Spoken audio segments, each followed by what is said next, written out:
I liked maybe 10% of my job. And it was the part where I was sitting in front of people, hearing what they had to say, and being able to offer a solution. And often by that point, the solution was not a product. So I would then have to turn around with my tail between my legs, sort of do the walk of shame to my manager's office. Because you used to have like frequent daily meetings about what you'd sold so far that day. The classic example is, should I pay down my mortgage or should I invest? Well, if you're only being paid by being invested with, then you have a conflict. Whether you act on that conflict or not is almost beside the point. Whether you disclose that conflict is beside the point. And actually, there's some really good scholarly research that says when you disclose a conflict, you create trust in a client that allows you to act on that conflict without being blamed for it.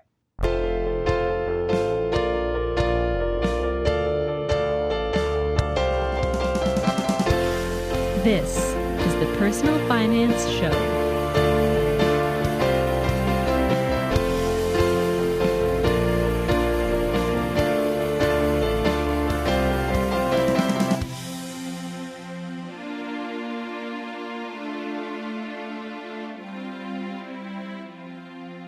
Hi, I'm Bo Humphreys, and this is the Personal Finance Show. Sandi Martin wants someone giving financial advice to be paid by the person who's receiving financial advice.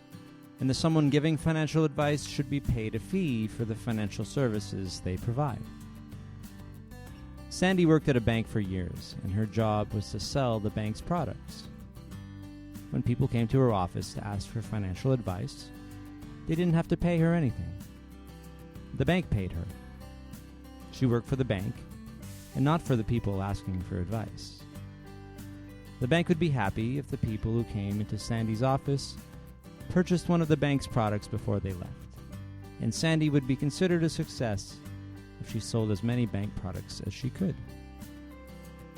A lot of the time, the products at the bank were not the best products for the people who walked into her office. They weren't terrible products, but they weren't the right fit for some of the people. But she couldn't recommend anything else because she would have lost her job at the bank. The more she found out about the variety of financial products that existed, she realized that a lot of the best ones for the people who walked into her office at the bank existed outside of the bank. So she left the bank and created her own financial planning company, which is now called Spring Financial Planning. She decided she wasn't going to sell financial products at all. She would talk to people and find out what they need to achieve their financial goals. They would pay her a fee to help them make a financial plan that wasn't tied to any financial products. When the plan was done, and they asked her how they should invest their money in a way that aligned with the goals in their plan, she could point them to a variety of suitable products that they could get from a variety of places. And they would be suitable for her clients because they would help them achieve their financial goals, not because she was getting paid to sell them. Sandi Martin joined me from somewhere in the middle of the province of Ontario to tell her personal finance story. If we want to try and pull all the threads together of why, Sandi, are you doing what you do now, it would be largely accidental. It would be, oh, interesting. Oh, maybe I'll do that. Oh, okay, that seems right at the time or whatever. Well, I like that. Let's tell that story. Well, let's tell that story. I mean, but really, if we want to talk about earliest memory, I remember saving up for a bike. I remember calculating exactly how much it was going to cost, including tax, and picking it out at Canadian Tire. And I was probably 12 or 13, and it was red. Yeah. It was very, very red. And I was so happy when she rang it up and she told me how much it was, and I was within like a penny or two. Oh, nice. Oh, it thrilled me. But I don't remember what I had done to earn or collect that money. I don't recall. So you don't know where it came from? Nope. And I don't recall having like, I'm denying myself that in order to save for that. Nothing. I just remember that feeling of satisfaction that I got the number right. But knowing your parents now, would you have a memory or a created memory now that you knew that you had to save up for it and they wouldn't buy you that bike if you asked them? No, I don't. I mean, so we grew up, there was never loads of money going around. My parents worked as largely volunteers for a large part of my life. Really? Doing what? Doing like what kind They of were volunteers? the administrators of a summer camp. So it was a Oh, year-round wow. position, but so they relied on people kind of gifts through churches and like personal donations, and they didn't. Did you grow up in a summer camp? Are you saying you grew up at a summer camp? Yeah, that bike. I used that bike to drive around at summer camp, and I remember actually somebody not knowing that it had sort of a lock on the kickstand, and they had just borrowed it because that was, I guess, life at summer camp. It was a thing, and everybody owned it. They did not. And she broke the kickstand because she didn't realize how it worked, and then it was flapping away in the wind. That was my memory of that bike. Was actually all tied up in summer camp. Wait, okay, so what about the rest of the year? What happens the rest of the year? Oh, the rest of the year I'm at school in a small town, and I had friends here. And your parents are not. You had friends, but your parents are not working. Yeah. Oh no, because there were winter camps, and then so in the summer you're there and the people are there, right? So you're spending your time putting out fires, sometimes literally. Literal or But like that's the culmination of all the work that you do in the off season. Yeah, of course. It doesn't just happen. It's gotta be ready. Yeah. Yeah. That makes sense. Yeah. So you lived there. Like, well, is it near where you are now? Yeah, it's about 20 minutes away. Okay, so you stayed in the area. This is like Muskoka type area, right? Like without giving away your exact location. Yeah, so you're in Ontario, middle of Ontario in cottage country. So you grew up there and you decided to stay, and we'll get to that a little bit later too. But this is not a normal thing to live on a summer camp. No, not at all. And financially not. Yeah. No, financially not at all either. You think you're going through life with people that you all have the same memories, and of course you don't, because they used to come to the summer camp and I used to be at the summer camp, and they were very different things. Yes, exactly. Well, I'm guessing you would work with them. Yeah, when I got a little bit older, I spent the first 2 summers, because we started there when I was maybe 8, the summer after I turned 8, I want to say 8 or 9, doesn't matter. So this is why I don't know how to pronounce a lot of words. I'm very introverted. So okay. I spent a lot of time in my room reading whatever teen magazines happening to be around. They were awful. They were just the worst magazines ever. But I spent my time doing that. And then gradually I realized that, like, oh no, I could like be friends with it. I grew up there. We had been there from long before we actually moved there in the summers, and my parents started being the administrators. But it took a while to realize that, like I could go and work and clean toilets and cut brush and paint siding, and it was lovely. That's a really kind of highlight of my growing up years. Well, because it was my whole growing up years in actual fact. Yeah. Well, that's amazing. And we could probably do a whole episode on what it's like to grow up in a summer camp or all the things. And I'm sure it'll come up again in this conversation. But let's go back to the bike. So you got this bike. You use it to get around. Can you think of the next time you actually, did you actually get paid ever to work at the camp, or did you start getting paid somewhere else to do another job next? No, then I got my first job at McDonald's. Okay, so there's what, McDonald's, could you bike to it, or did you have a car? No, I was very spoiled in a lot of ways. My parents would drive me there, and it's not, if anybody knows Gravenhurst, it's maybe a 15 or 20 minute walk from my house. But there were times, of course, you got a closing shift, you're there till midnight or whatever. And so, my parents would pick me up at nighttime, but I very rarely had to walk. I've actually, when it was the summertime and I was working at McDonald's, like in shifts, and then also coming back and being summer staff at camp, there was always some summer staff person that had the awful job of having to drive me 20 minutes to my job for 3 hours. They could delegate the work to somebody else because they had staff. That's smart. Well, they're busy, right? Yeah. So and you're important. Yeah, important. I guess they didn't want me to walk that whole thing. Well, how could you really? That's unrealistic. But okay, so you work at like McDonald's. I've heard it being a good first job or in a terrible one. So what was it for you? It was really good. Now, when I look back to it, my favorite part of that job was what they call the hole. So you'd be on drive-through, but you'd only be taking orders and money. And you only had to look, you didn't have to go gather the French fries and the this and the that. You have people yelling at you. It was just, what do you want? Give me the money. And if there was a mistake, they found out at the other window. Okay. And then Mm-hmm. is that because you couldn't do anything else while you were doing that? It's not really feasible? Yeah, you can't multi. I mean, so the whole job of McDonald's is like if you have time to lean, you have time to clean, right? Gotcha. So, and that was great. That actually, of all the things, so I learned how to handle cash at McDonald's. That was great. I mean, it helped me go into it. I think it was part of the trajectory of eventually becoming a financial planner. But Oh, it really? also, Okay. definitely.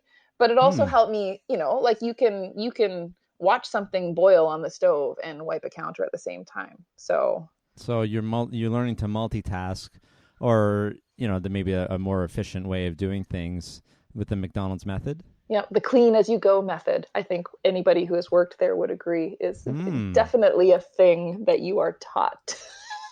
Okay. So what's the money like at McDonald's or at the time? It was just interesting. It was interesting the concept of you start with this amount of money, you make all these transactions, and at the end, you should have this amount of money, Hmm. right? Yeah. That For concept of balancing. balancing. Yeah. Yeah. I was thinking, what about your wages? Oh, it was very, oh my goodness. Oh my goodness. You used to get, I'm sure maybe you still do, you used to get raises in 10-cent increments. Oh, wow. Really? When I was a lackluster employee, I mean, I learned all of Hmm. these things that now as an adult, I can look back and say, that was great. I'm glad I learned that. It definitely changed my habits around this, or it put me on the trajectory towards that. But Yeah. I didn't care. Maybe I was 16 when I started. I actually feel like I was a little bit younger, but I was there for 4 years and I was a garbage employee. I was employee of the month once. Well, that And it sounds was a good. very small McDonald's. Can't be every month, but you're not really so because you don't need this money for anything. Is that your parents are taking care of everything for you, Yeah. like basics, I guess. Which is interesting to me when I think back to my growing up years and knowing how much money, now knowing the numbers of how much money my parents, Yeah, actually, a better phrase would be how much money my parents did not have. yeah, I don't recall. I don't recall ever really feeling like, well, I need new pants and I'd best be paying for those pants myself because my parents can't. Like yeah. Okay, it was never it never felt like it was out of necessity. So again, very spoiled. but what did you do with the McDonald's money? Oh, I spent it. I used Yeah, to go so on like maybe shopping trips and buy stupid shoes that I would never wear again. it's just all excess stuff but it wasn't like I really need something, so I'm going to work to help my parents out, even Nope. though somebody else might have thought of it as the case because, like you said, they're basically working for very low wages. Yeah. Well, yeah, not and you can't even call it wages. It was just what gifts. Let's call it gifts. So yeah, I mean, let's drill down on that a little bit more. So, what people pay summer camp fees? Yeah. The summer camp had fees, but they went to the operating budget. There was nothing in the Yeah, budget to pay. It comes from a very particular tradition. And so the idea was for both of my parents, and this would still hold true for them, was that you don't tell people that you need stuff. You just wait for it to be provided. And they did. And it was. I mean, quite frankly, it really was. They, I'm sure, had many moments of stress. They certainly came out of it financially worse off than they had gone in, but that wasn't a measure of success and never has been for them. and the motivation to do this, was there a specific reason why they made this decision when you were 8 or so? Yeah, well, they had moved to Gravenhurst from Manitoulin Island. Well, no, they moved to Toronto for like 2 years. They had kind of started careers. My dad actually was in the early computing years when there were Oh still yeah, cards. My yeah, mom was a for the nurse. early, like I guess what was it, 60s? This would have been, they got married in the very early 70s. And so Okay, they, yeah, yeah, late early 60s, they 70s. were in Yeah. school in Toronto. And shortly after they got married, they decided to move up here because I think it was 63, the camp was started. And it's of a kind of a particular faith tradition. So it was for them, Okay. it was the idea of service. And this was the, I see. Okay, so I was looking for the motivation there. Yeah, yeah. because I obviously not financial. I was thinking community, but the faith community makes a lot of sense. Mhm. Where you're basically, I mean, or were they part of like, are we talking like clergy of some kind or anything like that? Well, the faith tradition that I grew up in does not have clergy. So it's Okay. the brethren, you could call it. And it was everybody, kind of lay people as clergy. So everybody Okay. is kind of in the Interesting. same Yeah. position. Okay. So I mean, in a way, they're starting like it's like going and starting a church or a mission or something. Mhm. It's not. It seems very selfless, right? Yeah, very mission focused. Yeah. Okay. Okay. Very cool. So you grew up in this. So the community was generous and gave back as they gave so much. Yeah, there is definitely a tradition of what you would call, well, this is very patriarchal when I say it now, but you would call them laboring brothers. And they would Okay. have like laboring sisters, but always attached to a brother somewhere. Oh yeah, okay. Yeah, I mean that's just how I guess how it was. I'm not a huge fan of the patriarchy myself, but that's hopefully I don't know if it still goes on like that, but yeah, maybe it's more laboring brothers and sisters these days. I would hope so. It's not. It's not part of my tradition anymore. Yeah. So Okay. Okay. don't So give me updates on that stuff. yeah, and just I guess just to put a cap on this, what's going on with the camp now, or It's what are still your running. parents doing? Are they retired? My parents, well, my dad transitioned. They spent 10 years as the executive directors, and then it was really important to them because who they had taken over from had been there for 25 years, and then Oh they took yeah. over and they Okay. were there for 10 years, and they felt like, no, it's really important to keep kind of investing in the younger generation. So then people took over after them, and then there was another round. So we're on like 3 people since then now. So the camp is still going. A lot of the same people are involved, and a lot of new people are involved now. Okay, back to you then. So you're making money at McDonald's just for kicks, and you're getting great experience. And I always say this. I've probably said it too many times. Customer service in retail and food service seems to be the best kind of experience for you to learn about people and perspective and all that kind of stuff. Would you agree? I would. It teaches you how to apologize, Oh which I yeah, think is really important. yeah. Some of us never learn that.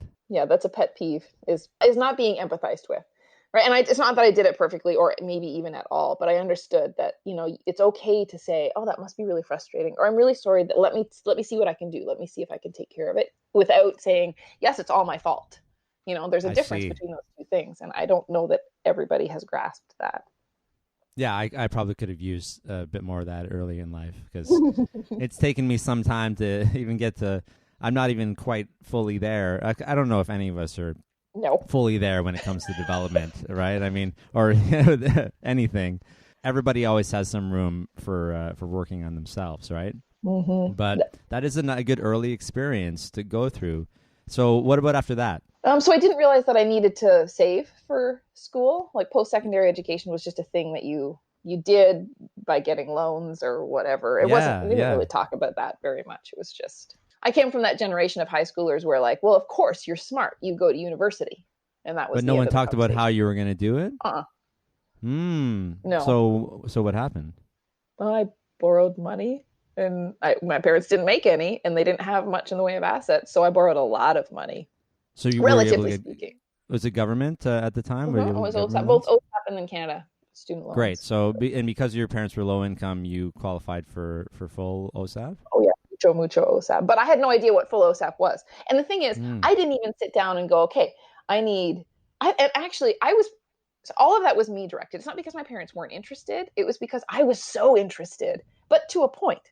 So I was interested in filling out the forms. I was interested in finding out where my residence was going to be and figuring out how I was going to do all the things and drawing the map so my parents knew where to drop me off that day. All those kinds of logistical sort of administrative things. But this is the concept of I'm going to get X amount of money, and I know I need X for tuition and X for residence and X for meal plan, and that leaves me this much left over.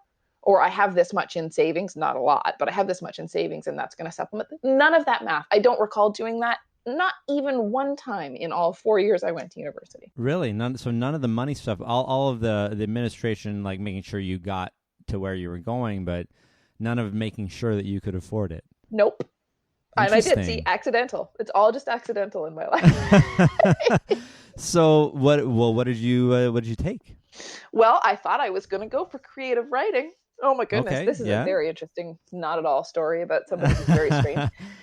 So for the first 2 years, I was at York, and you go in the first year, you're just a general undergrad for this program. And then in second year, you get into the introductory sort of creative writing programs. And at the end of that, you apply to get into the creative writing program. So the last 2 years are actually the creative writing degree.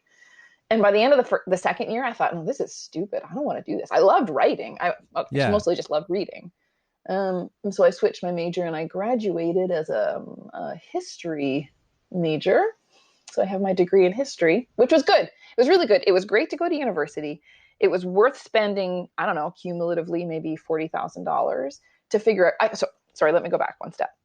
right? I was the kid in high school in that small pool in a small high school that liked to read and thought about things and had very unformed opinions, I'm sure, but was one of the smart kids, you know?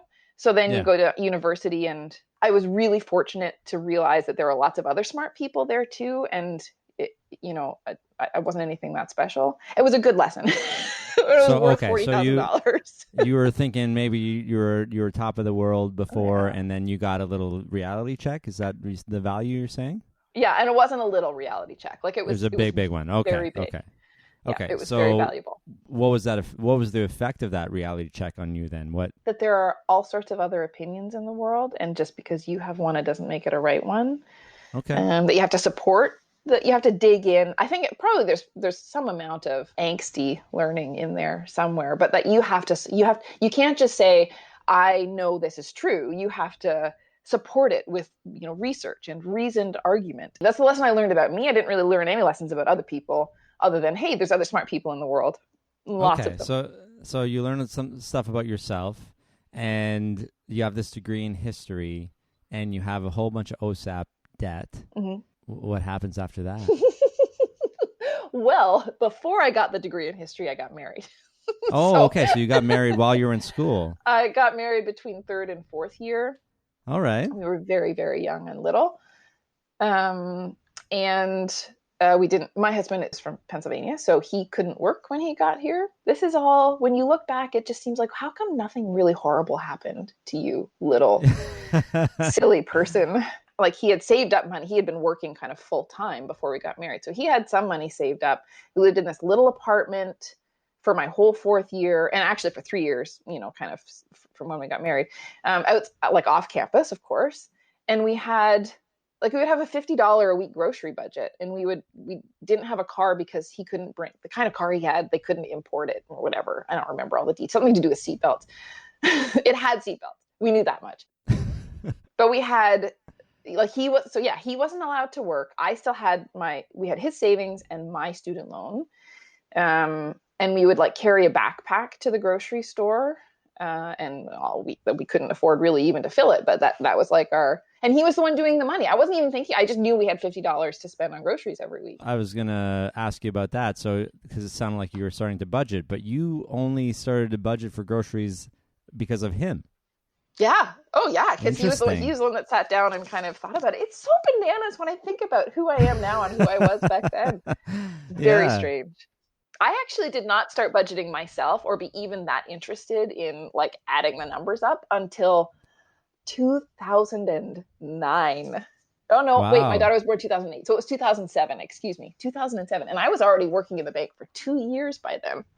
Okay. Well, I mean, this is not uncommon for people to not be so interested in things, and then something happens or something flips, and then they become interested in it. And we all have to go through our own, I keep saying the word trajectory. I don't know why it always comes up, but we have let's say journey instead, right? We all have our own journey to where we are. And yeah, some people, it's all over the place. So where you end up working in the bank, but what did you do after school? Now with this, you have a history degree. Well, I thought that I was going to be in the world of publishing somehow. I thought I was going to be an editor.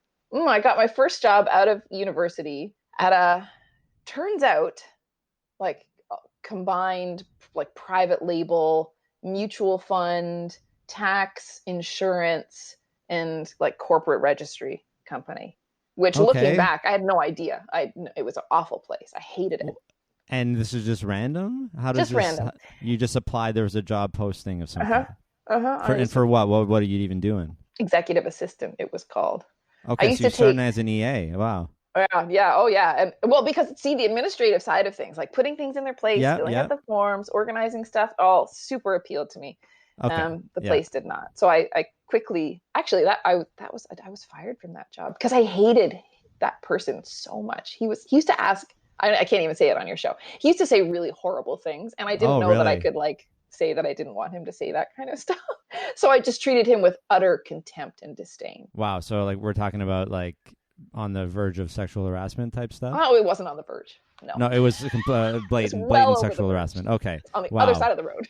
And this is the 90s or no? Was it the 90s? It must have been. Yeah, no, it was the early 2000s. Oh, wow. Uh-huh. Okay. Uh-huh. Oh, that's terrible.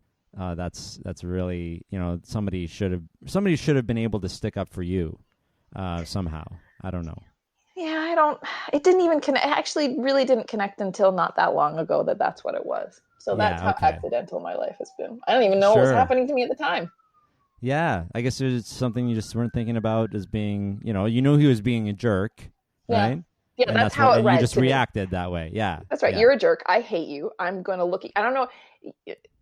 People who know me will know that I'm not great at hiding what I think of someone with my face.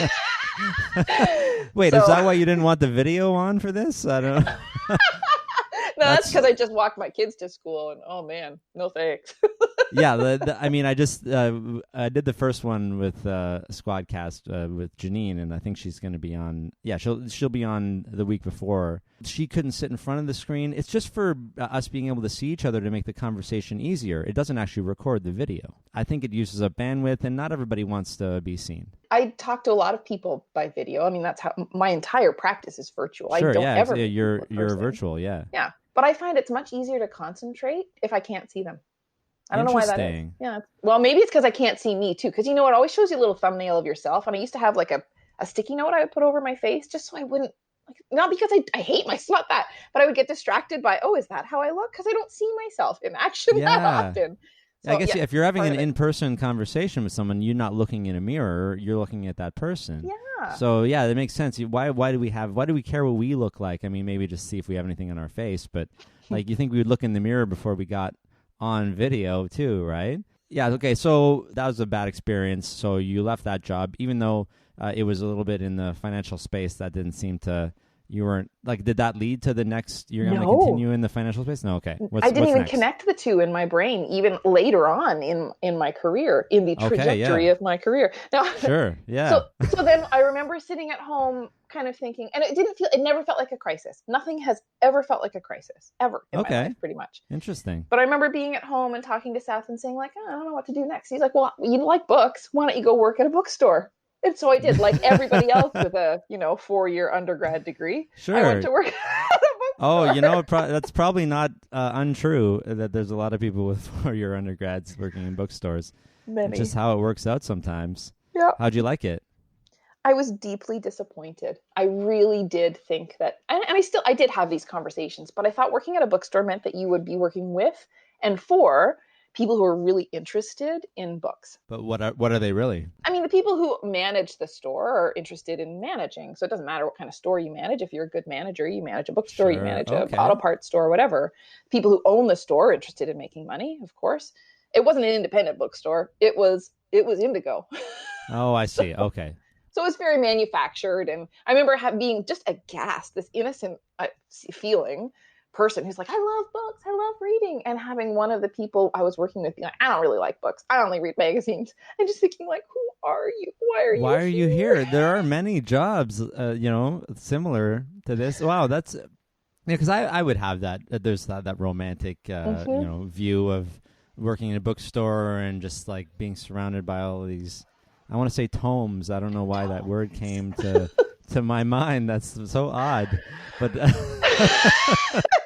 it wasn't Oxford Library. That's right. Well, we went to Vienna, and the Vienna Library, my wife, we walked in there, and that's the National Library of Austria. And it's just like one of those with the big, long, rolling staircases and tall things and everything. Oh, she was just in heaven. I had to leave her alone for a little bit in there. But yeah, maybe you had this is like, oh, it's going to be like that. Yeah, and I did. I thought like, wow, there's going to be people that want to, oh, did you read this? I did. Oh, well, then you'll love this. Or I don't know. Yes, it's not like that. I mean, every once in a while, but not really. It was it was like a solitary adventure. So when I could shelving, or I very rarely got to work in fiction, which is the best department because all the books are the same size and you don't have problems like in the art section. It's like this, and there's only one of each copy in the art section, so you trying to make it look nice, but really it's just like, I'll just fit on the shelf. Don't fall over anymore. So the But logistics of books, yeah, of course. yeah, I didn't. So that was sort of, I just didn't care for that so much. But then I realized that the times that you got to talk to the most people were at the cash desk. And I Mm. had cash experience, right? And I liked that part of my job at McDonald's. So I started working on the cash desk. And then I started realizing that there's like organizational opportunities at the cash desk. So I became what you call a cash supervisor, which is just nothing. It's just like an underling bureaucrat position. But you got to like, you were checking the tills and you were making sure that everybody balanced and you were like, oh, I loved that. Plus there were books involved sort of peripherally because that's what you were, getting cash for. So that was the money part. So you're finding the money part again. Like, I mean, not everybody at McDonald's does money, and not everybody at a bookstore does the money. But you're getting into that in each one of those. I found the money. You found the money, and you found this something that you like. But what about your income at this point? Like, how are you guys doing, and is this sustainable? Still not great. Sustainable still was not part of the concept for us. Yeah, It was like, can we buy groceries? Can we pay rent? Can we go to the movies together? And can we drive to Pennsylvania a lot to visit his family or whatever? And what's your debt load like at this point? Well, I have to imagine it was somewhere around $36,000 to $40,000, right? Yeah. And we didn't have anything else. Like, we couldn't qualify for anything else, of course. So we didn't have a car loan. So it really was only the student loan, and we were fairly cheap just naturally. So you're on maintenance mode. You're not like able to save. You're not at that point yet. And there was never a moment where we were like, oh wow, we don't make a lot of money, but we have this big debt. Let's like really dig in on that debt. There was never one of those like come to Jesus debt moments either. Yeah. No motivation. No. Nobody's talking about it. Neither one of you have an interest in that or reading about personal finance at this point or anything like that. No. Okay. No. Okay, so what's your so how long you at Indigo then? Well, it must have been about 2.5 or 3 years, because then we left. Okay, we were living kind of downtown Toronto at that point. Yeah. And then we moved for Seth's job, we moved up to Newmarket area. So just kind of out of the city. I'm in a very small town. Actually, it was the Newmarket area, but it was definitely not in town. And there was a Chapters there. So I transferred to that Chapters. And at the same time, I have no idea why this happened. Again, so accidental. There was a job opportunity at the CIBC. Okay, and as just a teller, not just a teller, but as a teller. You start as a teller. Did your cash supervisor experience help with that or no? Yeah, except for, oh my goodness, Bo, I could never balance. So the manager hired me telling me that she wanted me to be a personal banker. So on the other side. So she wanted me to be, that person. So, but first you have to get some experience in banking. So let's have you be a teller for a while. So a teller for a while. And I was horrible at it. I was great talking to people, could connect really well. No problem there, but could not balance to save my life. So you would be able to balance the bookstore. Yeah, because you didn't have to do foreign transactions at the bookstore. Yeah. There was no like U.S. instruments or selling of certified checks, money orders, that sort of thing. Like there was none of that stuff. I sold something for $7.99 plus tax. I received $7.99 plus tax. I started with this amount of float. I ended with this. Like that was easy. That's just addition and subtraction. There was no multiplication. And there was lots of multiplication at the bank. So it was all the variables, the FX and all that at the bank, other weird things that might happen that seemed to throw you off. I was off. One night I balanced on a $99,000 double error. Wow, that's okay. Yeah, I was bad at it. Bad. Like one error fix another error? Is that what you're saying? Yeah. So essentially $200,000 errors in one day. But I guess they balance each other out for different people or something, or well, no. So I closed out my till. Everything was balanced, and then they found. I think probably there was 2 errors in there, but you're like, I calls. balanced. It was balanced, so it must be right. Well, I don't know. That exposes some flaws in the system, I suppose. Well, I was working with tellers who were lifers. So who would know those rules? Like, well, it divides by 9, so it's probably transposition. It sounded like Martian to me. I have no idea what you're saying. Divides by 9, so it's probably transposition. That doesn't make any sense. But Bev knew everybody's account numbers, knew exactly how to find errors. Fortunately, I was not a teller for long, and they left that in her domain. So okay, so where did you move on to? Well, then I became a personal banker. Technically, so they wanted you there. Yeah. So personal banker in that, what does that mean? People come in and sit with you? Yeah, that's the person that's in the office. So not Yeah. like the necessarily the important office, but that's the person that you go to if you just walk in and say, "Hey, I need a mortgage," or Yeah. I need to buy an RRSP or whatever the thing is. They come to my office. I opened accounts and all that So stuff. this is where you find out. Oh, well, you already know that you're good with the people, and is this where you find out that this is something you might want to do for a while? I was very much in danger of drinking the Kool-Aid at the beginning, and the Kool-Aid at the bank is sell Visa cards. People need lines of credit. If they should consolidate their debt in a debt consolidation loan.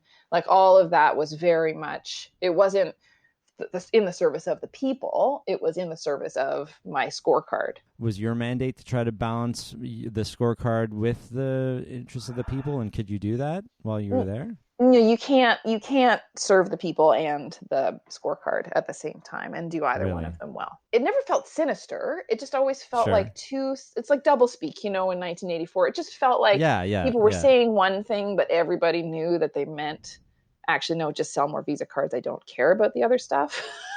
Okay. So you like, how did it feel? Like, so somebody comes in and they have debt or they know they don't need a card, but like you still have to say, yeah, but maybe you could use this. How does that feel? It felt really horrible, and I was bad at that part anyway. So I got through my career, my early career in banking, by being really good with people and really developing relationships so that they would come back, and being really thorough with a mortgage application. And I had the best mutual fund compliance files. Like our compliance officer would be like, well, you did all the right stuff. Good charting notes. So I did all the administrative stuff and I did all the people stuff really well, so that the sales stuff, even though that was really the only important metric, was buried for long enough. Like if I'd stayed at one branch for long enough, eventually I would have either had to capitulate and be better at sales or leave. Well, okay. Leave. And I mean, warm bodies at a bank, you just need warm bodies. It doesn't even matter almost if you're bad at sales. Like they can just keep haranguing you and whatever. But they need people to be in that job. And if you're really bad at it, then you might get fired. But for the most part, you're just a warm body. But I changed. So I wanted to move back to here, right? Back to Muskoka, back to Gravenhurst. We were thinking about, like, we'd been married for, I don't know, some 10 years or something, 7 years by then. We wanted to have kids. Okay. So we moved back here because there was a position opened about 40 minutes away in Huntsville at a CIBC. Okay. So you transferred. And then that manager, her name is Shelley Crozier. She's retiring, actually. As we record this is kind of her last couple of weeks at that branch at CIBC. Oh, okay. She was fantastic. She's the person who gave me a copy of The Wealthy Barber Returns. I had never read any personal finance. I by that time, I guess I had a subscription to Money Sense magazine, back the old sort of print version. And I read that a lot. So I was starting to be interested because I kind of knew the terminology and the concepts, sort of. So how early is this? What year is this? 2007. 2007, you're just sort of getting interested in personal finance because you're becoming exposed to it at the bank. Yeah, because I was realizing that my role at the bank was, I have this, there's so many things into this. I had this shelf of products behind me. So what I was starting to see was people were coming in to express a stress or a frustration.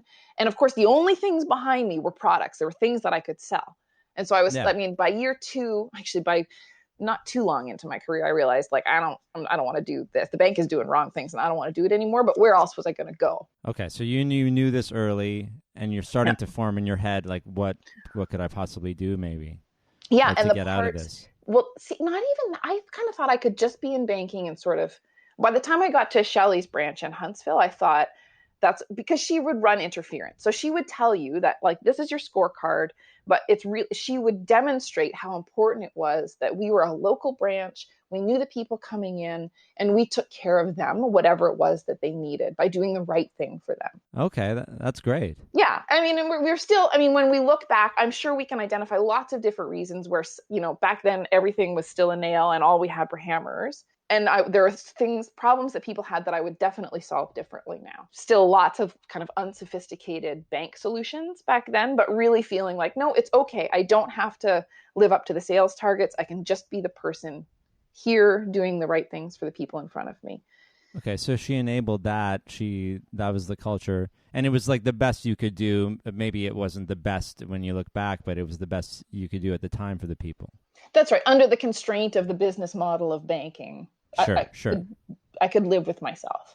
Okay, so acceptable at the time. Yeah. And now you're reading Personal Finance, and then you start talking to her about various things too. She gives you the book? A little. She gave me the book and we talked about it. That's when I realized like there is such a thing as an index fund. Yeah, because you guys were selling mutual funds. That was about the time that they rolled out, about 2005, CIBC rolled out what they call managed portfolio service. So it's kind of a fund of funds, right? You know, those that rebalances automatically, and it's made up like the underlying funds that make up that asset allocation for that particular portfolio. So the balanced portfolio, whatever, were all CIBC funds as well. So ultimately they ended up costing 2.2% or whatever the number was. But then you got to talk about like, well, there's asset allocation according to your diversified risk and exactly. So or concept matches your tolerance. Yeah. Like you said. Yeah. That's right. And so that was around the time she gave me this book. And then I'm starting to ask our district manager, like, how come we don't have one of these for index funds? And sort of getting the brush off and just starting to realize that there's stuff happening here that I thought I knew sort of what was going on, but I didn't really.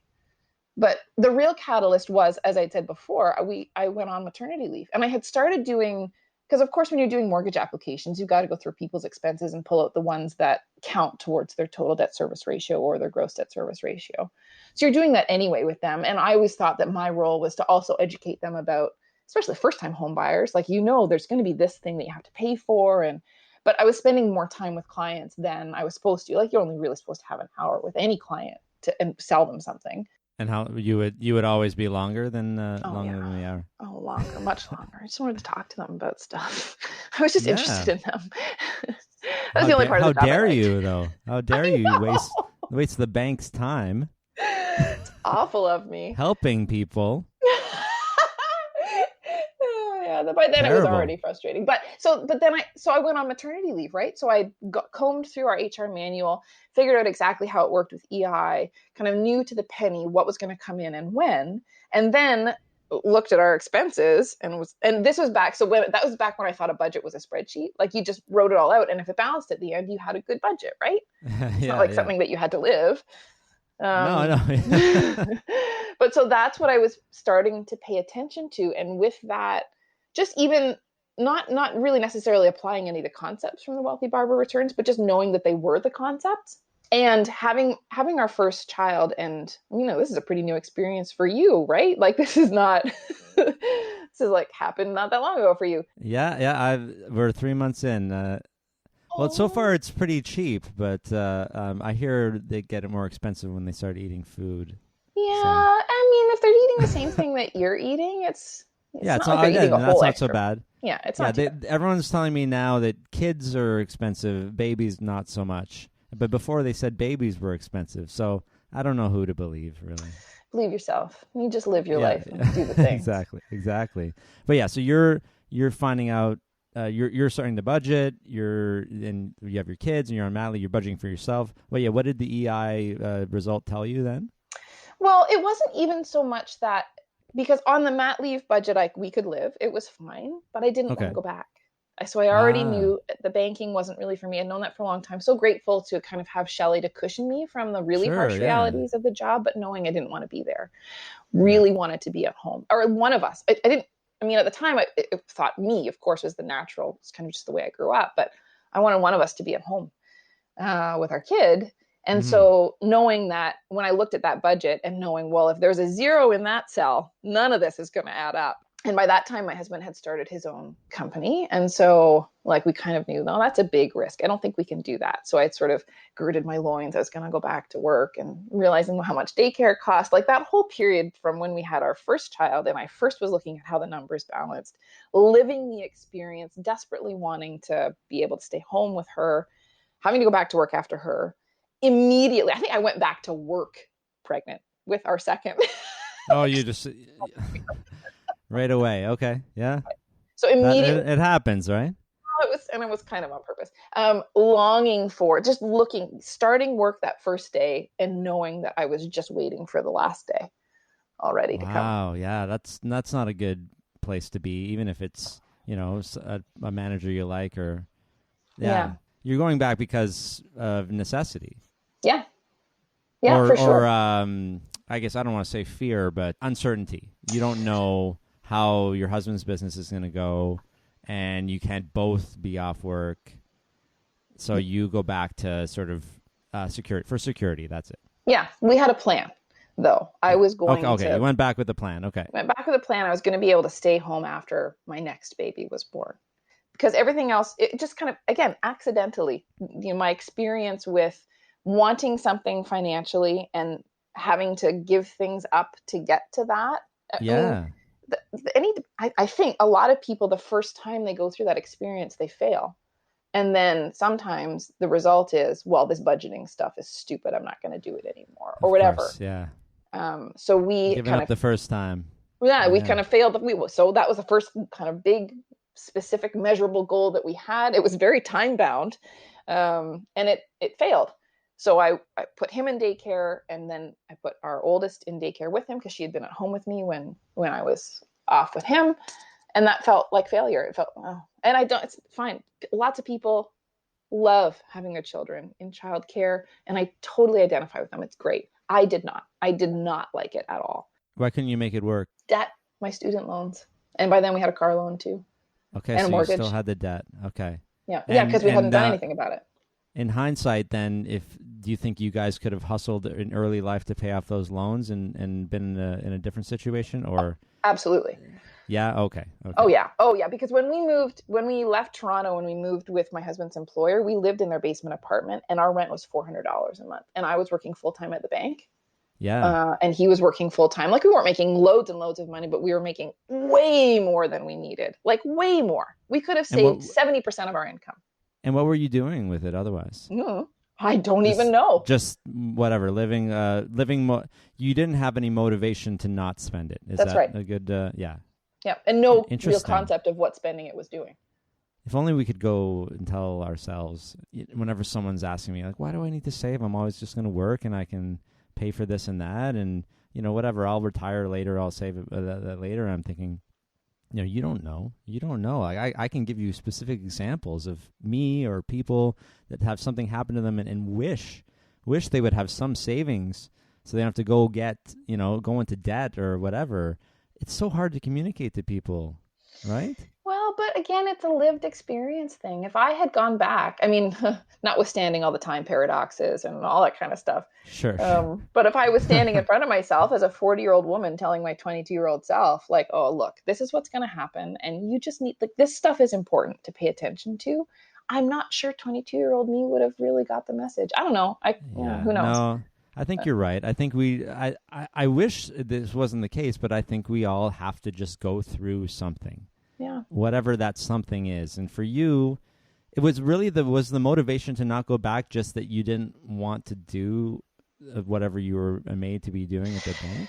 Yeah. I mean, the job, I liked maybe 10% of my job. And it was the part where I was sitting in front of people, hearing what they had to say, and being able to offer a solution. And often by that point, the solution was not a product. So I would then have to turn around.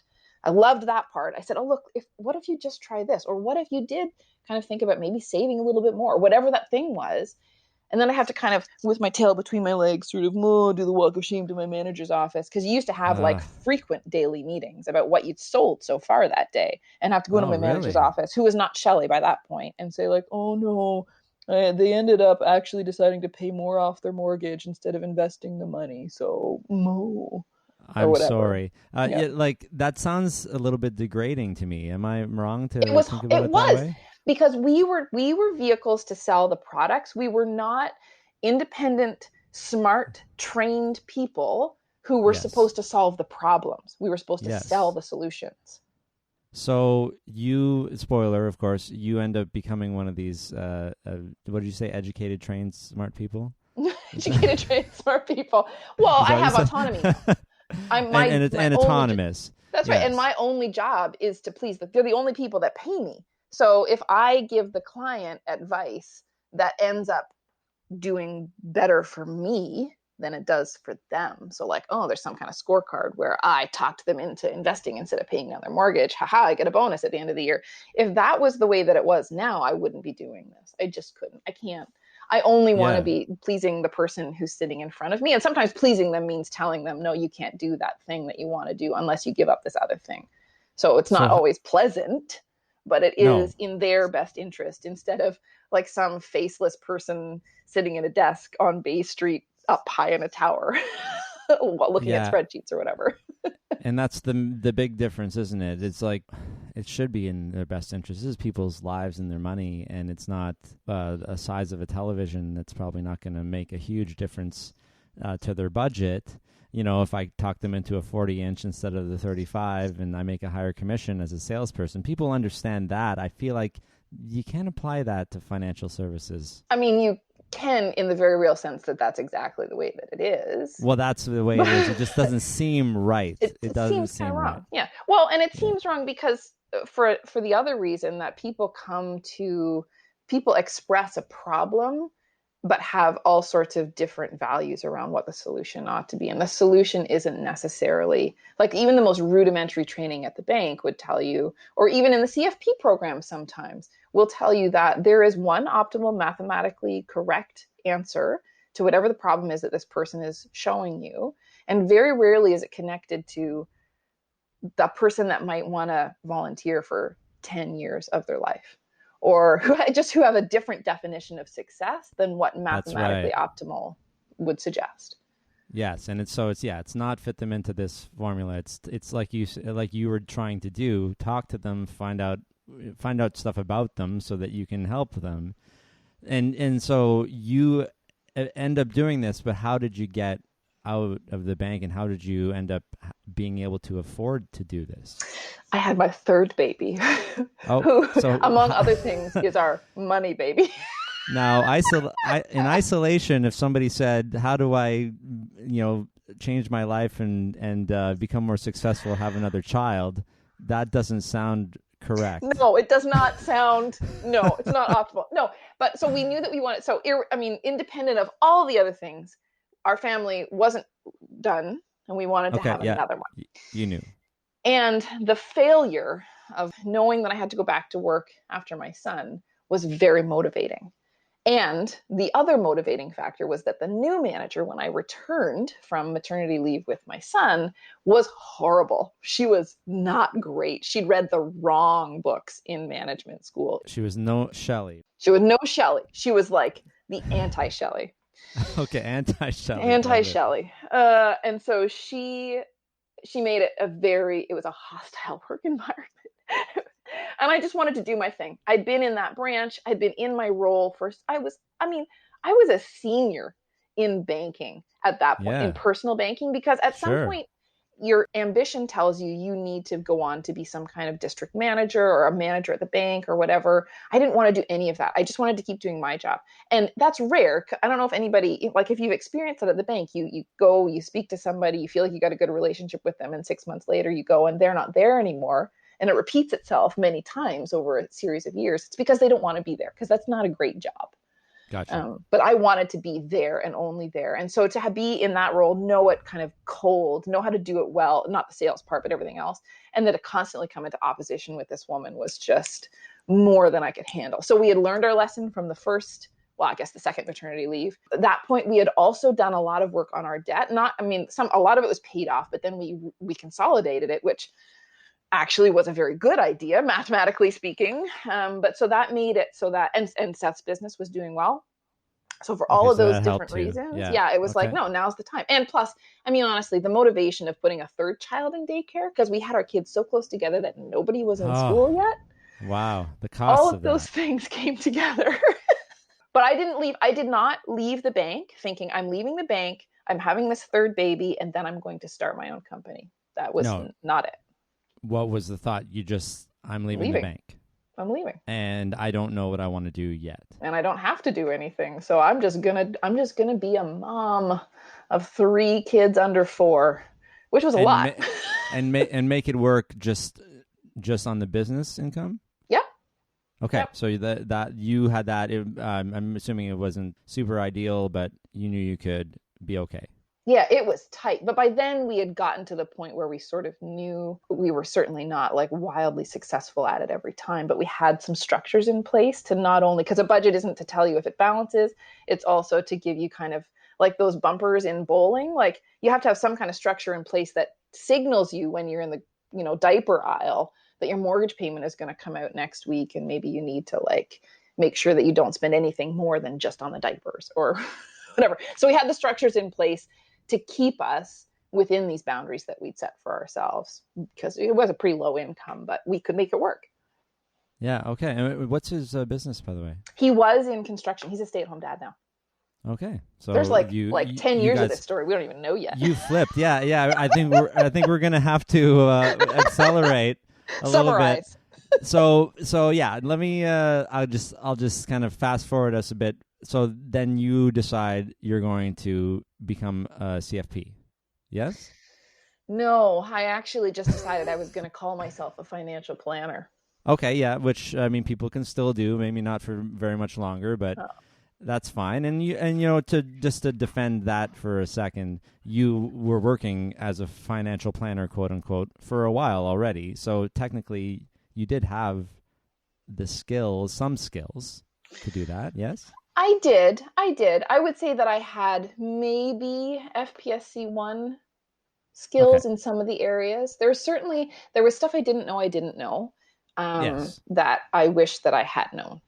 And that's why designation is valuable, because it gives you, you have a fuller and then fuller knowledge, and you have obviously the body, the organization to refer to as well, and ethics and all that kind of stuff too. Yeah, those were important. They didn't mean there were things I'm on record from years ago saying like, I don't need my CFP. And there were certainly things that the program does not, or in its iteration when I went through the program, it didn't teach some of the things that I thought were core foundational things that ought to be part of that program. But it's ever evolving. So, So what motivated you then to actually formalize that eventually? I did not apply for my CFP until, I want to say 2016. I started going through the FPSC1 coursework. Okay. So I had been working since I started the business January 1st, 2013.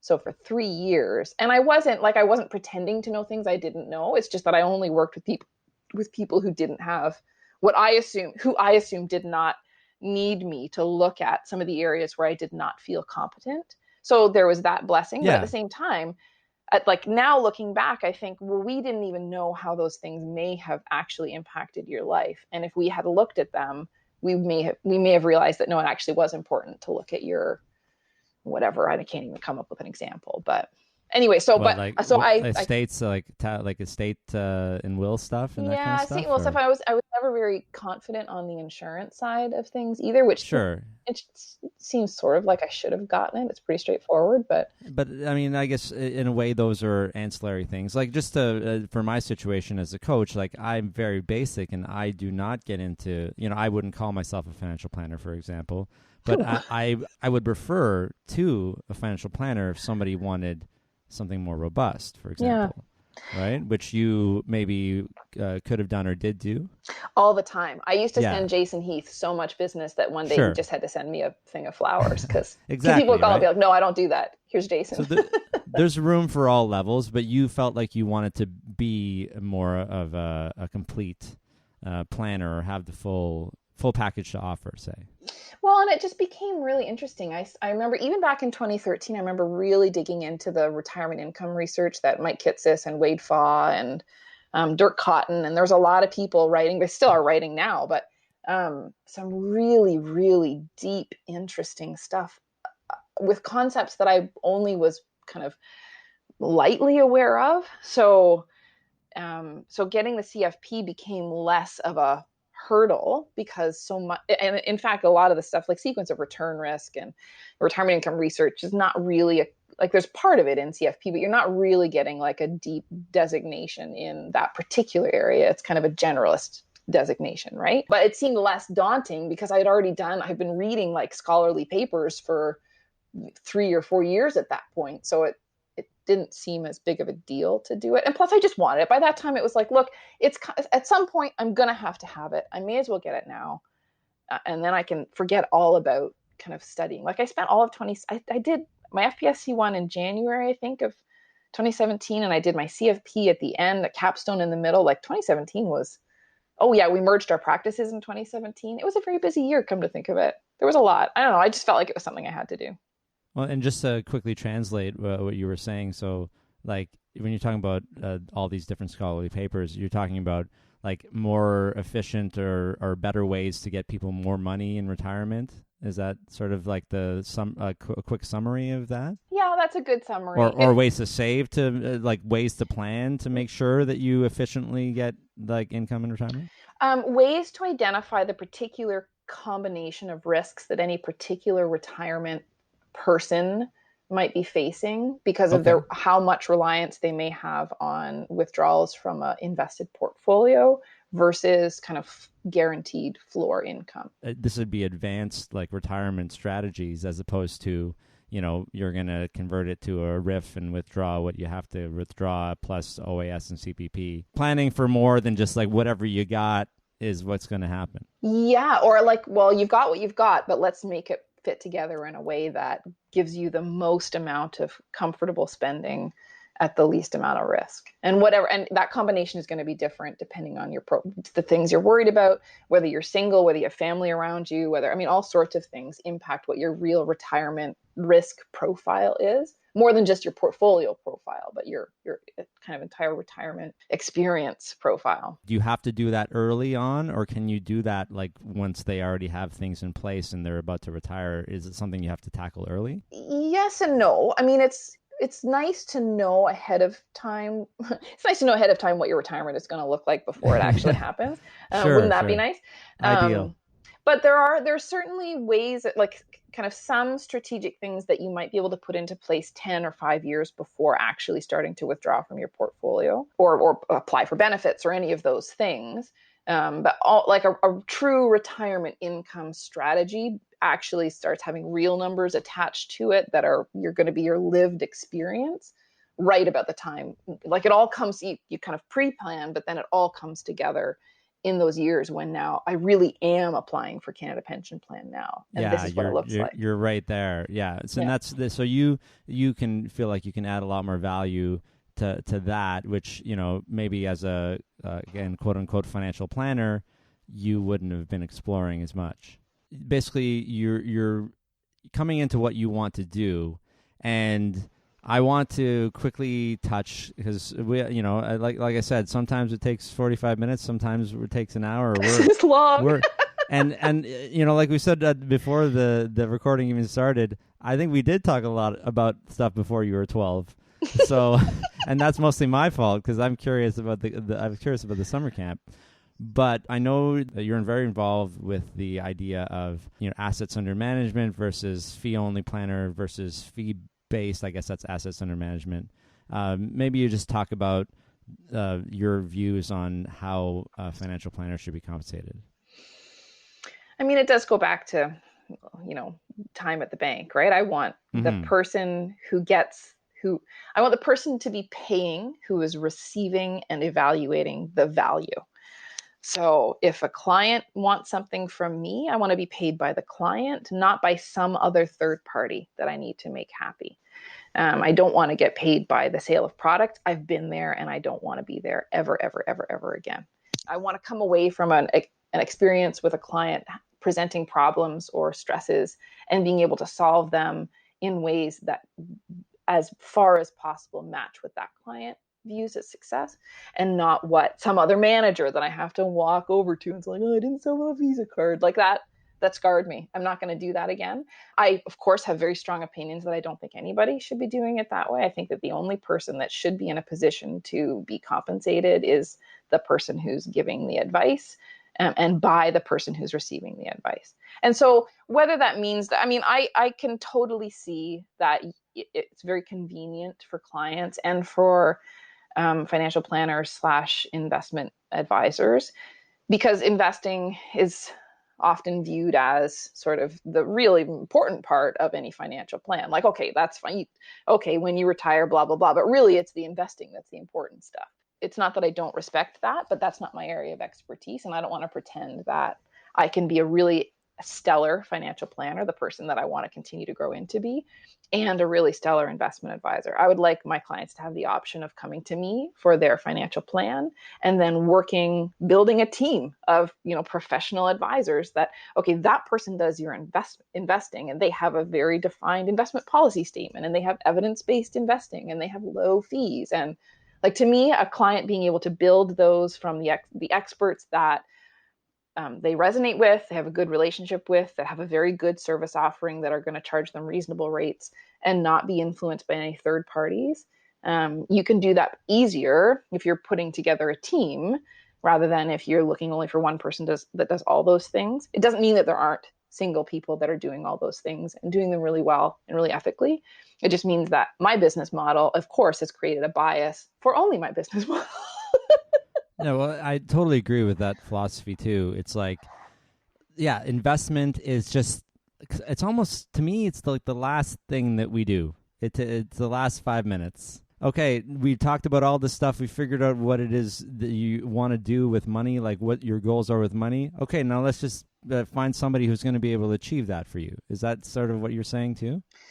Yeah, I think that's a fair way to put it. I kind of always thought of it as like, the blueprint is the plan, and then like the actual bricks that you happen to build that building with is the investing. Again, I mean, CFAs have much more rigorous training and testing than CFPs do. And so I would certainly want my clients to be working with somebody who has spent a long time. I mean, I don't know if you've interviewed Daryl Brown on your podcast, but he's a CFA. He's the kind of person that has done all that training and is still going to tell you, I still think for most people, indexing is going to be the right thing or whatever, yeah, right? I've had a couple of CFAs on, Michelle Hung is one of them. Mm-hmm. And yeah, she's like, she's trying to simplify investing for people, even though she understands how to do it in a complex way. Most people are not going to go there. And so again, I just want to be solution agnostic or product agnostic for clients. Yeah, sure. I want them to be able to feel, and I'll work with them to do that for sure. I prefer working as a team with the person who's investing their money so that they're not hearing in one ear do this and another ear do this, that we're challenging each other professionally to give them some compromise between our two areas of expertise. And how about asset compensation versus flat fee compensation? What's your policy there? It's hard to get asset compensation, like percentage of assets under management here in Canada. I have a good friend in Colorado called James Osborne, who has a all-in-one shop where he invests for clients, and it's $4,000 a year flat fee, because in his mind, there is no difference in the amount of work that he as an advisor has to do that would justify a difference between what he charges somebody with a $100,000 portfolio and somebody with a $3 million portfolio. That's a good point. Yeah. Why should you get so much more? What more work are you doing for that $3 million client, really? Yeah, especially when you're looking purely at the investment space. I mean, as the portfolio gets bigger and now you're not just in RRSP and TFSA sheltered portfolio decisions, and you're trying to, think about how those three portfolios, now that you're in a non-registered, how it all works together. And maybe you're professionally incorporated and you invest inside your corporation as well. There's definitely complexities that come with having more money. And there is expertise that is valuable and worth the money for people to have, again, this kind of rules-based, disciplined, governed by an investment policy statement kind of experience with their portfolio. But the idea that should continue on and on and on forever, that there is this 1% of your portfolio that you need to give back to this person every single year, I don't think that the compensation matches the expertise. And I have respect for the expertise, but I just don't think that 1% of assets over 30 years to somebody for managing it is commensurate with the value that's being provided.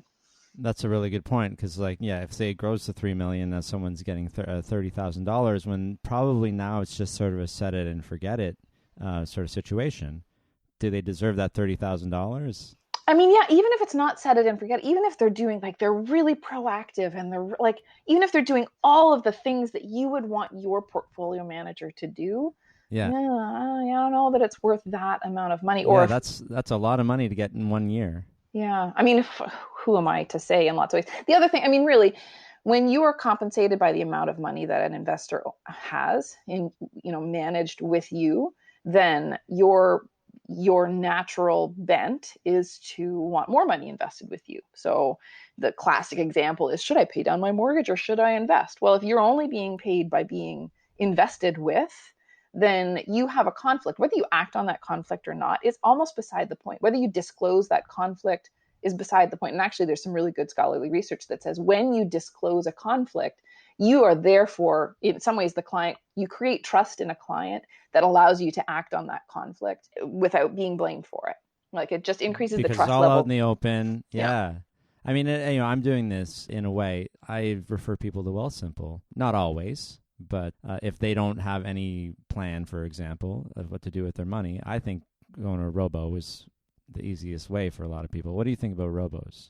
I did a lot of research into robos when they first came out around like fall 2014 was the first launch of Wealthsimple and Nest Wealth and Wealth Bar and a couple others. And I remember getting into an argument with one of the co-hosts at the time of the podcast, and he kind of wrote an article that said, well, this one is the best. And I wanted to say, like, no, it's the best in this particular, like, with this amount of money, with this number of accounts. Yeah. So it started this whole research project that went on for 2 or 3 years. Now I've kind of learned what I wanted to learn, and things have evolved beyond my level of knowledge ever was. But I think robo-advisors fit a spot in the market that is necessary, especially, I'm coming from that small town perspective. We don't have a lot of choice here. So if you have to be in person with whoever you can drive to in 40 minutes, it kind of limits the choice of who you get. And so if you can choose from the best available and people who have built a business model around your particular amount of money being invested, that's great. I do not like referral fees or affiliate links. I don't like it at all. And for me, it's because I can identify a conflict and I could remove it. I don't want to ever second guess myself in the shower one morning being like, well, I know Wealthsimple and they pay me a referral fee. I'm sorry, it sounds very specific to you, but it's something we've struggled with a lot at Spring. And I've wondered. That's why I ask. I'm asking you. I've asked people in the past, like, if Wealthsimple cuts me or gives me a cut of their 0.5%, which they're charging anyway. Yeah, and then that gives me access to look into my clients' things, to say things like, oh, it looks like you stopped contributing. Why is that? Let's start that up again. Maybe you forgot or something. Like simple things like that aren't registerable activities, because I'm not obviously registered. Yeah. But like administrative stuff and things that can add value. I mean, is it worth that 0.15% that I'm getting? Does it make me biased to always send someone a Wealthsimple? Was I going to do that anyway? Those are interesting conflict of interest questions, which is what you're saying, right? Maybe I wouldn't have always said that, but I was sending people to Wealthsimple all the time before.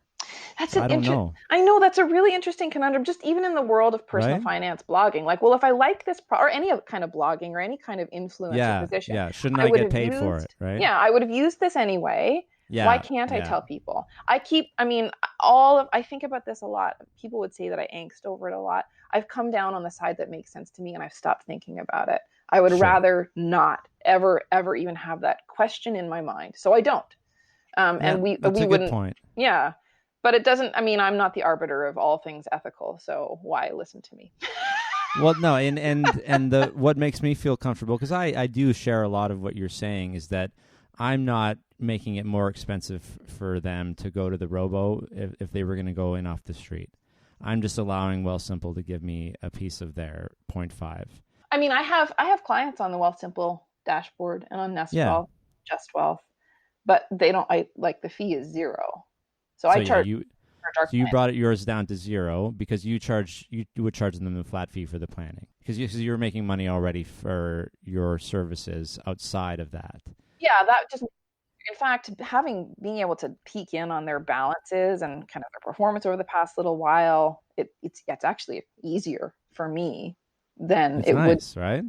Like, I don't have to get them to upload statements, so it's convenient for all of us. And so, to me, convenience should equal, from my perspective, they shouldn't be paying me extra for that because it actually just helps both of us. It takes up time. I'm kind of time based, right? I sell time for. Yeah, money. Absolutely. And so what I've done to make myself feel, obviously I'm not a CFP, but to feel myself, more equivalent to what you're saying is I charge basically nothing for a flat fee, so that the 0.15 is just an extra bonus. It barely adds up to what I might have charged anyway. And it's so low that it seems like, why might as well just reduce it to $0 and may focus on the flat fee more so, right? And then, like you said, conflict of interest is gone. And I think there's an immediacy to people agreeing to cut you a check, or that's old terminology. That's old banking terminology. No, but still, yeah. Have to actually pay someone from your own, however you do it, it just feels more immediate than paying out of a portfolio. And so for me, it's again, like if people say no, it means they didn't see value. It's just all the ways that I can see it aligning a client's success against my own success, trying to like zap them in a way, like playing a big game of Galaga, like, oh, that could impact my value to them. Okay, we'll get rid of that. And I'm sure it would mean, like, it means we've left money on the table, and it doesn't mean that it's the thing that I think everybody should do. But again, it's just that it's the game of, I just want to put that in my too hard pile, and I don't want to think about it anymore. So I'll just remove it entirely, and then I can focus on the things that I want to be really, really good at. And I want clients to be willing and happy to pay me that money directly. Like here, I've handed my money over to you in whatever stages that we've decided, like over 3 payments or whatever it is. And I'm happy. And that's, to me, the kind of, that's the feeling of triumph that I want, that they were pleased to part with the money. No, I really like that, what you're saying, because that would make me feel more, feel a lot better about this, to say, hey, you'll pay me a little bit more money, the flat, but then because I have this, connection to this advisor portal, we're going to cut 0.15% off of your assets under management. You'll keep paying me the flat. And if you do get up to the $1 million, well, there, you don't have to pay me that $1,500 a year that you would have. Or if you get to 3 or 5 million or whatever, you don't have to worry. I'm not going to just keep eroding that from you. You just pay me the flat fee we agree on for my services. Yeah. And then people can cut me loose if they need to. I don't want them to. I mean, I want to keep clients forever and ever and ever. That's how we structure. For sure, yeah, me too. But yeah, I agree. If they'd want to go, we're not going to hold them hostage, right? That's weird, like, oh, I've got to put transfer papers in or something. Again, that's all like old bank related trauma. Yeah, that's true. And it's not like they wouldn't want me to or you to peer in, still be able to peer in anyway. But then I guess Wealthsimple could just take you off as the advisor, and might be that simple, right? That's right. I've had that with clients in the past, because really, I mean, they end up in some ways receiving a discount for working with me and having a 0 on the dashboard. So that's right. That is an advantage. They're getting a discount. They're saving, because if they take you off, if they don't go to another advisor, they're paying the 0.5 again, right? Yeah, and actually or now, 0.4 if they have more money. But that, I'm thinking now, no, those clients are over that threshold anyway. I had clients who we don't have an ongoing relationship anymore, so it doesn't make sense to be on the dashboard. So just saying those words out loud made me think, like, what is our procedure for then making sure that clients do not feel held hostage just by virtue of the fact that their fees are going to go up by not. Yeah. Well, I mean, I hold people, just because we're talking about the details here and what's better for people. I mean, if I'm a QuickBooks Pro advisor, and if somebody signs up for QuickBooks through me, they get a 50% discount forever, which means I always have to be the one that's billing them, because if they decide, oh, I don't really like Bo anymore, I don't want to bill through him, they go back to full price, whatever's retail on the website. And so that is a way of keeping people hostage. And I would never want to keep somebody. I mean, there's a bunch of pro advisors out there. You can switch to somebody else, but it's one of those really interesting things. Like, are people just keeping a relationship with me because I have this benefit? Yeah, I mean, I don't have loads of clients on any one of those dashboards, but I think I'd like to go back. See, it's just constant. It's constant identifying and constant zapping. I think I'd like to go back and just take a look at what incentives are working on them. Make sure we're all on the same page, and everybody is in agreement with what is happening, and it's fully transparent, which is the big thing for you, I know, right? Transparency. Yes, transparency, but also transparency in favor of them, so that, like, there's never a point where clients come to us and before we've gone through the financial planning, like, our process is what it is, but before we go through that whole process, nobody would be on the dashboard until after we've delivered a plan. So it's usually like 2 or 3 months after And it's never positioned that way. We always kind of talk about what the retail cost of it is. So they kind of surprise you spend less on it. But Yeah, it's never like built in, like I'm going to get you this discount. It's an afterthought. yeah, but I think I need to think about it a little bit more deeply. It's maybe 5 people that I have to go back and look at. But I mean, for all sorts of reasons, I'm happy we had this conversation, but I'm really happy just to kind of bring that thinking up to the forefront again and dig into it. That's why like I want to revisit this thing, like even if it's not necessarily in my best interest to not, get a percentage of assets under management.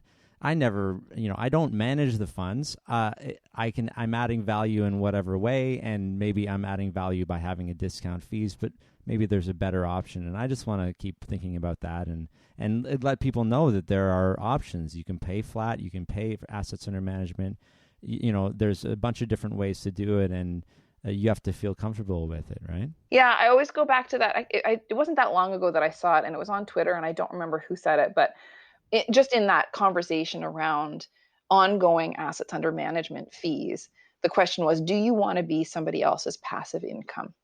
And when I turned around, do I want to earn passive income from somebody who's kind of forgotten that I'm attached to their portfolio and taking a percentage of it? And I don't.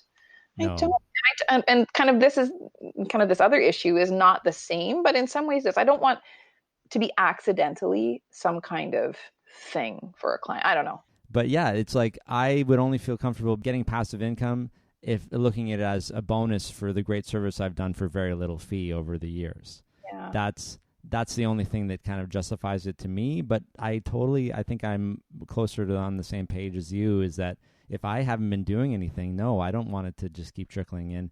That's something that it should not be coming to me. Only if I'm actively doing something. Yeah, that's probably closer to my policy. Okay, so that I think we should what has quickly. You think? We should quickly mention, because I'm way past the time that I said that I would keep you. Just quickly mention your podcast, Because Money. So we're going into the end of season 5. We've recorded the finale. We have a couple more episodes to go out, and then we'll come back. Season 6 will be actually our 7th year of broadcasting, because we had season 1 was one big super season. So this fall we'll come out with some more episodes, and I'm just excited because it's just talking. It's just like this. It's just whatever comes out, we talk about it. It's loosely around money. So some people will not enjoy it. But well, and I enjoy it, especially because how many people are typically on co-hosting? Yeah, 4 co-hosts. Most of the time we end up with like 3. Somebody is always like off doing something else, but and everybody has a slightly different personality, which makes it interesting, I find. We should also mention your company name and where people can go to get a financial plan. So I work with a team. We have a financial planning company called Spring. Well, we operate as Spring Financial Planning, but we're technically Spring Planning Inc. And you can find us at springplans.ca. Okay, fantastic. And this is Canadians only, I guess? Well, my part of the practice, I typically only work with clients who are Canadian citizens and residents. But my partner, Julia, has a very strong cross-border set of kind of expertise and works with a lot of clients who are typically not U.S. residents living in the U.S. Usually they have kind of U.S. residency issues. But they are most of their income and assets is in Canada. Very cool. Very cool. Well, I'm glad we got into, the story of your, how you made it to where you are today. And then also I really wanted to talk about your philosophy on helping people and, how to get paid. And so it makes me think, whenever we talk about it, it makes me think more about like, am I doing the right thing for me and for my values and for clients? So this is really great. Yeah, I would love to. I mean, sometime we'll just have to sit down and talk about the structure of how you charge people. And I'm very interested in that because, of course, we want to make sure you are charging commensurate with the value you are giving. Yeah, and I feel like I'm probably selling myself short at this point. But like I said, I'm not a CFP like you, and I am the accountability guy. I'm the connector. I know there's value there, and I'm probably need to revisit it. That'll be good. We'll have a whole other episode about that and about what it's like to live in a summer camp. So it's a whole series unto itself. All right. Well, thanks for coming on the show. This is great, and hopefully I'll see you soon at a Canadian personal finance event. Yeah, man, that would be great. We'll just have to sit down and talk about all the things. You got it. Thanks, Bo. All right, thank you. And that was episode 82 with Sandi Martin. If you're a regular listener, thanks so much for downloading the episodes every week. Another way you can support the podcast is by going to my Patreon site and becoming a patron. Head over to patreon.com, that's patreon.com/BoHumphreys. Patreon's a great tool to help creators get paid for their creations. I'm also a co-host and the technical producer of a new podcast called Dear Ruby with my friend and personal finance expert, Rubina Ahmed Haq. Head over to dearruby.com, that's DEARRUBI.com, to check out the first 3 episodes and let us know what you think by leaving a review on Apple Podcasts. Well, this is the part of the show where I talk about some of the other things I'm working on. First of all, if you want to know more about me and read my story of addiction and recovery, the best place for that is bohumphreys.com. My personal finance blog is investwisely.ca.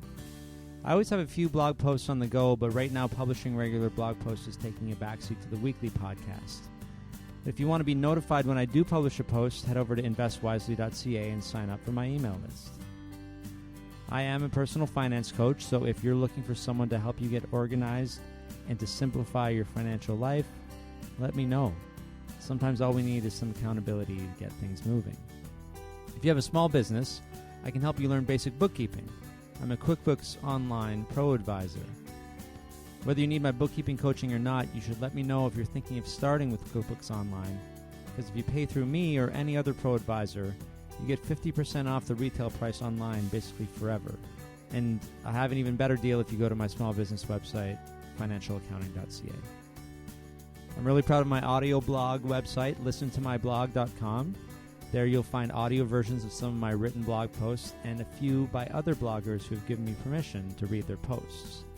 Listen to My Blog is great for taking in blog content when you would rather listen than read, which is how I feel most of the time. Well, that's it for this episode. I'll be back next week with someone who knows more about Canadian retirement strategies than anyone I've ever met. Fee-for-service financial planner, tax accountant, and financial blogger, Ed Rempel.